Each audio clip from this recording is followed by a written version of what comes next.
ሰላም እንዴት ናችሁ? ውድ የዩቲዩብ እንደዚሁም የቲክቶክ ቤተሰቦቼ በድጋሚ እንኳን ወደ ቻናሌ በሰላም መጣችሁ። ዛሬም እንደተለመደው በክፍል 112 ነርሲንግ ፕሮሰስ የሲኦሲ ኤግዚት ኤግዛም ጥያቄና መልስ ነው ይዤላችሁ የቀረብኩት። ቀጥታ ወደ ቪዲዮ ወስዳችኋለሁ። መልካም ቆይታ። እንግዲህ በክፍል 112 ይዤላችሁ የመጣሁት የመጀመሪያው ጥያቄ የሚያመለክተው ምንድነው?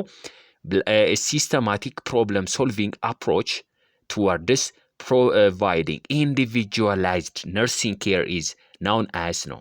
እንግዲህ ሲስተማቲክ ፕሮብለም ሶልቭ አፕሮች ይዞ ኢንዲቪጁዋላይዝድ የሆነ ነርሲንግ ኬር ፕሮቫይድ የሚያደርገው ማንኛው ነው ይለናል።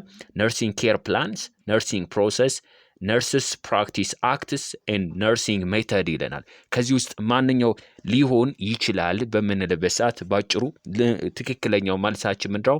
the correct answer is B ነርሲንግ ዋት ፕሮሰስ ይሆናል ማለት ነው። ትክክለኛ መልሳችን እሱ ጋር ይያዛል ማለት ነው።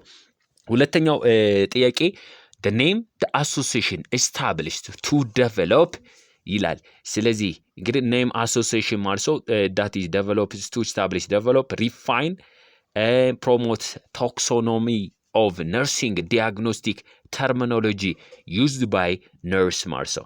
ማንኛው አሶሲዬሽን ነው ያንን ዴቨሎፕ የሚያደርግልን የሚለውን ኖርዝ አሜሪካን ነርሲንግ ዲያግኖስ አሶሲዬሽን ኢንተርናሽናል የሚባለው፣ አሜሪካን ነርስ አሶሲዬሽን፣ ኢቲካል ነርሲንግ አሶሲዬሽን፣ ሂውመን ነርሲንግ አሶሲዬሽን ይለናል። ከዚህ ውስጥ እንግዲህ ማንኛው በቀላሉ ሊሆን ይችላል ስንል the correct answer is ኖርዝ አሜሪካን ነርሲንግ ዲያግኖስ አሶሲዬሽን ወይም ናንዳ ብለን የምንጠራው ማለት ነው። ባጭሩ ቶክሶኖሚን ነርሲንግ ዲያግኖስቲክ ተርሚኖሎጂዎችን በቀላሉ ዴቨሎፕ እና ሪፋይን ለማድረግ የምንጠቀምበት አሶሲዬሽን ነው ማለት ነው። ናንዳ ይባላል። ሶስተኛው ደግሞ this step ይላል። እንግዲህ ሶስተኛው ላይ ማለት ነው this step of nursing process include the systematic collections of all subjective and objective data subjective እና objective dataዎችን systematically collect የምናደርግበት about the client in which the nurse focus holistically on the client's physical, psychological, emotional, socio-cultural and spiritual the name this step is called ይላል። እንግዲህ የነርሲንግ ፕሮሰስ ስቴፕ ነው። ማንኛው ሊሆን ይችላል ስንል ባጭሩ that is assessment ይባላል ማለት ነው። ኦብጀክቲቭ እና ሰብጀክቲቭ ዴታዎችን ኮሌክት የምናደርገው ሲስተማቲካሊ that is ምንድነው ሂስትሪ ቴኪንግ ብለን እንጠራለን ማለት ነው። ወይም ነርሲንግ አሴስመንት ብለን የምንጠራው ማለት ነው። or a process of collecting data informations ማለት ነው about the patient condition ማለት ነው። so the correct answer is A ይሆናል።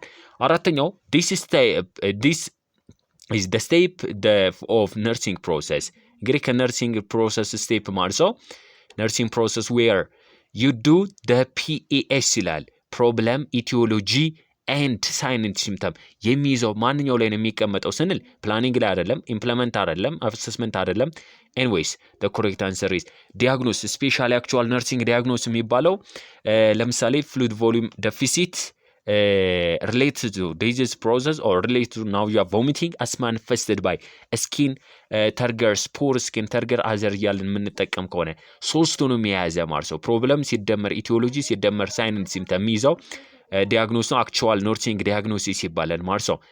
the correct answer is 3። አምስተኛው in this step ማለት ነው in this step of nursing process you prioritize the diagnosis ማለት ነው። እንግዲህ ዲያግኖሲሳችንን ፕራዮሪታይዝ የምናደርግበት ዲያግኖስ the prioritize problems orders importance and figure out what nursing intervention needs to take place to accomplish this as well as the goals to achieve your care plan ማለት ነው። ኬር ፕላናችን አቺቭ ለማድረግ ዲያግኖስን ፕራዮሪታይዝ የምናደርግበት ስቴፕ ማንኛው ሊሆን ይችላል ማለት ነው። አምስተኛው ማለት ነው ምንድነው ስንል ፕላኒንግ አለ፣ ኢምፕሊሜንቴሽን አለ፣ አሴስመንት አለ፣ ኢቫሉዌሽን አለ ማለት ነው። እንግዲህ ዳታውን ከሰበሰብን በኋላ ዲያግኖስ እናደርጋለን። ዲያግኖስ ካደረግን በኋላ ለዛ ሪትን ፕላን ኦፍ ኬር የሚባለው እናስቀምጣለን ማለት ነው። ሶ ያ ማን ነው ከተባለ the correct answer is ፕላኒንግ ይሆናል ማለት ነው። ፕላኒንግ is the correct answer ማለት ነው። ስድስተኛው which one of the following is the correct step or correct orders of nursing process ማለት ነው። ከነርሲንግ ፕሮሰስ ስቴፑ ኮሬክት የሆነ ኦርደር ማንኛው ነው? አሰስመንት ፕላን ዲያግኖስ እያለ የሚመጣበት ማለት ነው። እንግዲህ ባጭሩ ምን ብሎ የሚጀምር አሰስመንት ሚል ዲያግኖሲስ ይላል ከዛ ፕላን ኢምፕሊሜንቴሽን እና ኢቫሉዌሽን ሚል ቅደም ተከተል ያለው ኮሬክት አንሰር ይሆናል እዚህ ጋር ነው ለምሳሌ እዚህ አሰስመንት አለ ዲያግኖስ አለ ፕላን አለ ኢምፕሊሜንት አለ ፋይናሊ ኢቫሉዌት እናደርጋለን ማለት ነው these are the correct steps of nursing process so the correct answer is D ይሆናል ማለት ነው ሰባተኛው which steps of nursing process ይላል which steps of nursing process that is includes setting short and long term goals ማለት ነው ስለዚህ ሎንግ እና ሾርት ተርም ጎልን ሴት የምናደርግበት ማንኛው ሊሆን ይችላል ነው ባጭሩ አሁንም እዚህ ጋር ፕላኒንግ ነው ማለት ነው ሴት ታደርጋለህ ጎል ሴት ታደርጋለህ that is called planning ማለት ነው የመጨረሻው በእናንተ የሚሰራ ማለት ነው እዚች ጋር ምን ትላለች ጥያቄዋ ፕሪማቹር ኒዮኔት ይላል ፕሪማቹር ማለት ያለ ጊዜ የተወለደ